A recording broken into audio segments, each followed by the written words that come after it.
Hello student, आज हम discuss करने जा रहे हैं worksheet number 8 class 10th chapter number 2 अम्ल क्षारक एवं लवण और इसकी डेट है 22। इससे पहले वाली वर्कशीट में हमने जो है अम्ल एवं क्षारक के भौतिक गुणों के बारे में पढ़ा था, उनमें क्या अंतर है वो पढ़ा था। अब आज हम पढ़ेंगे अम्ल एवं क्षारक के रासायनिक गुण। तो जब भी हम रासायनिक गुणों की बात करते हैं तो यहाँ पे रासायनिक अभिक्रियाएं आपस में होती हैं जिनसे नए उत्पादों का निर्माण होता है। तो सबसे पहली जो अभिक्रिया है वह है अम्लों की धातु के साथ अभिक्रिया। तो जब भी कोई धातु अम्ल के साथ अभिक्रिया करता है तो यहाँ पर हाइड्रोजन गैस उत्पन्न होती है और एक लवण बनता है। इस चीज़ का आप ध्यान रखेंगे। इसके लिए यहाँ पे क्रियाकलाप समझाया गया है। एक परख नली में हमने सल्फ्यूरिक अम्ल लिया और उसके अंदर कुछ दाने जिंक धातु के डाले। तो आप देखोगे यहाँ से गैस निष्कासित होकर आएगी इस ट्यूब में से, और ये जो गैस है जब इसके पास हम जलती हुई मोमबत्ती को लेके आते हैं तो ये फटफट की ध्वनि से जलना प्रारंभ कर देती है। यहाँ पे पॉपिंग साउंड प्रोड्यूस होता है। जैसे हम पॉपकॉर्न को भूनते हैं, जो भुट्टा होता है, तो उसमें से फटफट की ध्वनि उत्पन्न होती है। तो इससे पता चलता है कि ये गैस कौन सी है, हाइड्रोजन गैस। ये हाइड्रोजन गैस का परीक्षण है। हमें कैसे पता चलेगा कि हाइड्रोजन गैस उत्पन्न हुई है? हमें पॉपिंग साउंड से जो है वो पता लगता है कि हाइड्रोजन गैस जो है वो उत्पन्न हुई है।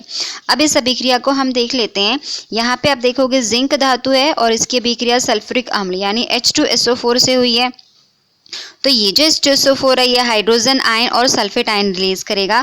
हाइड्रोजन आयन से बन जाएगी हाइड्रोजन गैस, बच गया यहाँ पे SO4। तो जिंक और SO4 की आपस में अभिक्रिया होगी और यहाँ पे एक लवण का निर्माण होगा, जिंक सल्फेट। तो इस तरीके से आप किसी भी धातु की अभिक्रिया अम्ल से करवा सकते हो। फॉर एग्जाम्पल हम एक और एग्जाम्पल यहाँ पे ले लेते हैं। हम एग्जाम्पल ले रहे हैं अम्ल, हम लेते हैं हाइड्रोक्लोरिक अम्ल। अगर हम इसकी जिंक की ही हाइड्रोक्लोरिक अम्ल से अभिक्रिया करवाएंगे तो H2 से तो क्या बन जाएगी, हाइड्रोजन गैस। ये जो H2 इससे बन जाएगी हाइड्रोजन गैस, बचा जिंक और क्लोरीन और इससे लवण बन जाएगा zinc chloride, that is ZnCl2।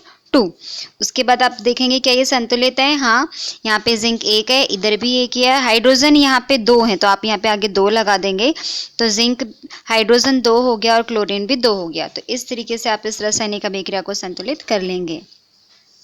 Next, अब इसमें आप देखोगे कि जो अम्ल होते हैं, सारे अम्ल जो हैं वो धातुओं से अभिक्रिया नहीं करते। जो नाइट्रिक अम्ल है HNO3 ये धातुओं से अभिक्रिया नहीं करता। ये सिर्फ मैग्नीज और Mn यानी कि मैग्नीशियम धातु से अभिक्रिया करता है और हाइड्रोजन गैस उत्पन्न करता है। बाकी किसी भी धातु के साथ हाइड्रोजन गैस उत्पन्न नहीं करता। अब इसके पीछे कारण देखो क्या है। जो नाइट्रिक अम्ल होता है ये एक प्रबल ऑक्सीकारक है। तो जैसे ही ये अभिक्रिया करेगा किसी धातु से तो वहाँ पे जो हाइड्रोजन गैस उत्पन्न हुई है, क्योंकि ऑक्सीकारक है, ये उसको ऑक्सीजन प्रदान कर देता है और ये उसको जल में बदल देता है। इसलिए यहाँ पे हाइड्रोजन गैस उत्पन्न नहीं होती। केवल तनु नाइट्रिक अम्ल अभिक्रिया करेगा, वो भी सिर्फ मैग्नीशियम और मैग्नीज से। तो ये चीज़ आप ध्यान रखेंगे। इसके बाद इसको हम थोड़ा और डिटेल में देख लेते हैं कि जब धातु की अम्ल से अभिक्रिया होती है हाइड्रोजन गैस निष्कासित होती है और लवण का निर्माण होता है। ये हम समझ चुके हैं। जितनी अधिक अभिक्रियाशील धातुएं होंगी उतनी ही तीव्र रासायनिक अभिक्रिया होगी, यानी कि हाइड्रोजन गैस का निर्माण भी अधिक मात्रा में होगा और जल्दी होगा। जो कम अभिक्रियाशील धातुएं हैं जैसे कि कॉपर, सिल्वर और मरकरी, ये तनु अम्लों के साथ अभिक्रिया नहीं करेंगे क्योंकि ये उसमें से हाइड्रोजन का विस्थापन नहीं कर पाते और हाइड्रोजन का विस्थापन नहीं होगा तो हाइड्रोजन गैस का निर्माण नहीं होगा और ये अभिक्रियाएं भी नहीं हो पाएंगी।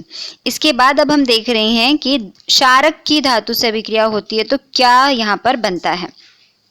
जो प्रबल क्षारक होते हैं वो क्रियाशील धातु के साथ अभिक्रिया करते हैं और ये भी हाइड्रोजन गैस निष्कासित करते हैं। पर यहाँ पे थोड़ा सा कॉम्प्लेक्स लवण बनेगा। आप देखोगे जैसे जिंक है, जिंक की अभिक्रिया सोडियम हाइड्रोक्साइड से हुई है तो यहाँ पे बन रहा है Na2ZnO2।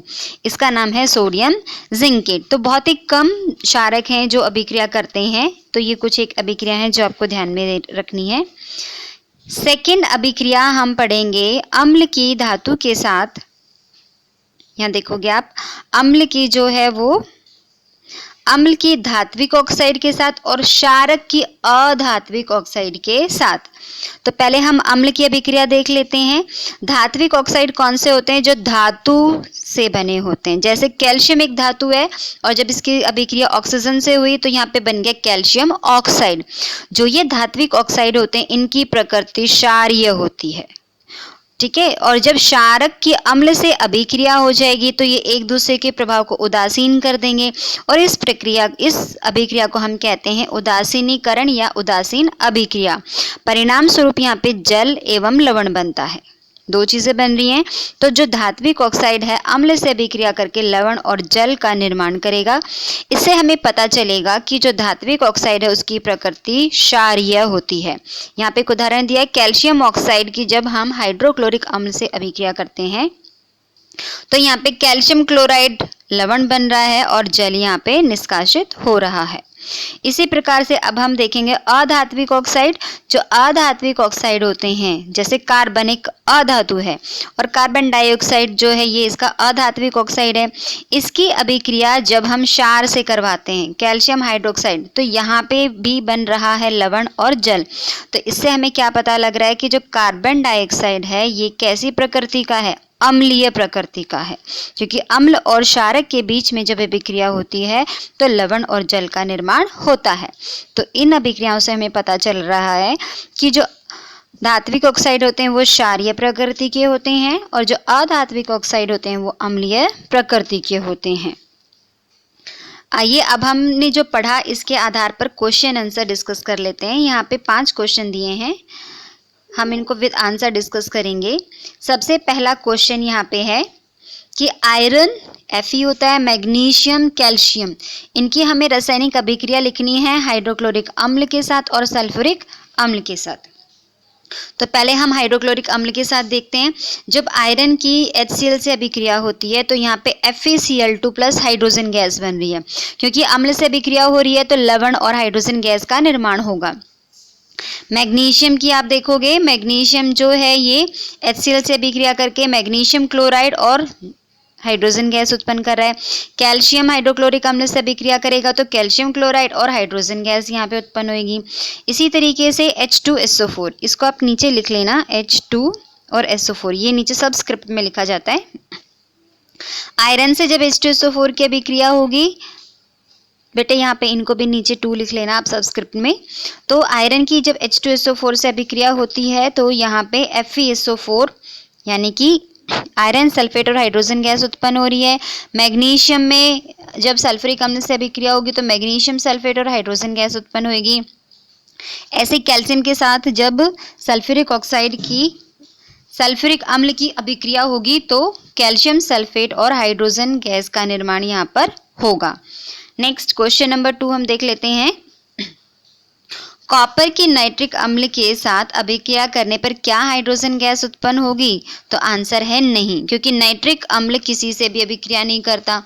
ये एक प्रबल ऑक्सीकारक है और जैसे ही यहाँ पे हाइड्रोजन गैस उत्पन्न होती है HNO3 उसे जल में बदल देता है। ये सिर्फ मैग्नीज और मैग्नीशियम से अभिक्रिया करेगा, वो भी तनु होगा तब। नेक्स्ट क्वेश्चन है, क्या होगा यदि एल्यूमिनियम सोडियम हाइड्रोक्साइड के साथ अभिक्रिया करेगा? तो ये हमने देखा कि जो सोडियम हाइड्रोक्साइड एक क्षारक है और एल्यूमिनियम एक धातु है, तो जब धातु की अम्ल से अभिक्रिया होती है तो यहाँ पे भी लवण और हाइड्रोजन गैस बनते हैं। और ये जो लवण होता है ये कॉम्प्लेक्स नेचर का होता है, जटिल होता है थोड़ा। तो जब हम इनकी अभिक्रिया करेंगे तो सोडियम एल्यूमिनेट और हाइड्रोजन गैस का निर्माण होगा। सोडियम एल्यूमिनेट का फॉर्मूला होता है NaAlO2 और हाइड्रोजन गैस होती है H2। तो यहाँ पे इसकी जो अभिक्रिया है वो इस तरह से आप लिखोगे, एल्यूमिनियम की यहाँ पे NaOH से और हमें जल भी लेना पड़ेगा तब जाके अभिक्रिया पूर्ण होगी। क्वेश्चन नंबर 4, हम किस प्रकार कह सकते हैं कि धात्विक ऑक्साइड क्षारीय प्रकृति के होते हैं? तो ये बेटे हम ऊपर पढ़ चुके हैं। जो धात्विक ऑक्साइड होते हैं वो अम्ल के साथ अभिक्रिया करके अम्ल के प्रभाव को उदासीन कर देते हैं और जल तथा लवण का निर्माण करता है। तो इसे हमें पता चलता है कि जो धात्विक ऑक्साइड है वो क्षारीय होते हैं, क्योंकि क्षारक ही अम्ल को उदासीन कर पाते हैं। ठीक है। क्वेश्चन नंबर 5, क्या आपने कभी गौर किया है कि आपकी माँ अचार या चटनी धातु के बर्तन में क्यों नहीं रखती? क्योंकि जो अचार और चटनी होती है इनकी प्रकृति कैसी होती है? अम्लीय। और जो धातु होती है अम्ल धातु उसके साथ अभिक्रिया करके कुछ लवण बनाएगा, और ये लवण जो होते हैं खाने लायक नहीं होते, ये विषाक्त होते हैं, पॉइजनस होते हैं। इसीलिए हमें जो खट्टे पदार्थ हैं, खट्टी चीज़ें हैं, उनको धातु के बर्तन में नहीं रखना चाहिए। इसीलिए अचार और चटनी को भी हम धातु के बर्तन में नहीं रखते। आई होप आपको ये क्लियर हो गया होगा।